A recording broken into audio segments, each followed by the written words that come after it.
My Buick Encore here has Apple CarPlay, but not wireless CarPlay until today.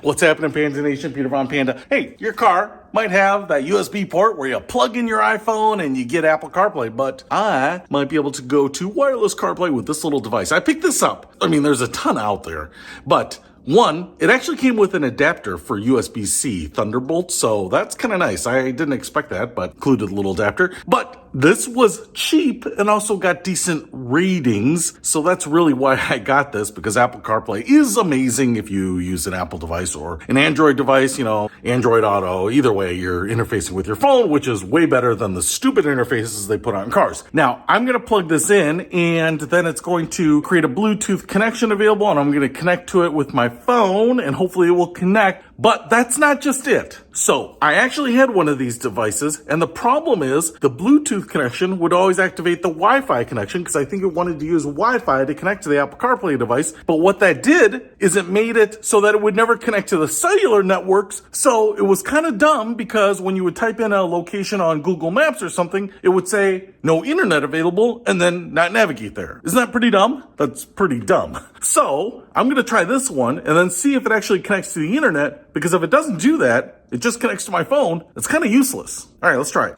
All right, so I'm in the driver's seat here, and I never orient these the right way for the USB plug. I've got it upside down. Let's flip it. Now it's going in, and now I'm going to go ahead and start the car up here, at least get it into accessory mode, and get this all up. I'm going to go here.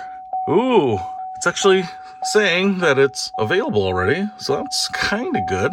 And now I am going to open up my phone here and see if I can find this thing. It's Bluetooth wireless adapter 2BE1 right there. And I'm going to connect to it. This gives me a pairing request. Tell it to pair. Allow it to sync contacts. No, I don't really care about that. Let's see if it does it.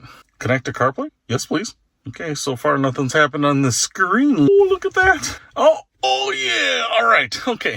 So now the big thing here is if I go ahead and open up Google Maps, because that's always the third-party one that never seems to work quite right. I'm going to go ahead and find some address here. Okay, this one's far away. I don't even know what that is, but... Stop sign. You'll turn right. Okay, it says connected to CarPlay, and it says navigate in Google Maps. Yes, please. And I can tell you what I love about this is it certainly seems to have found it and suggests that, look at this.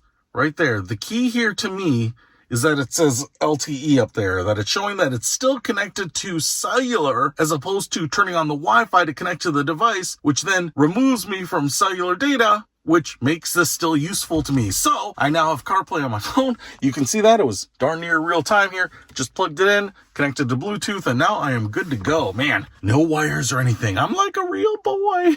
So if you want to pick up this Apple CarPlay plug for your CarPlay Android Auto enabled car that doesn't have wireless, I'm going to put a link to it in the description below. Peter Von Panda, out.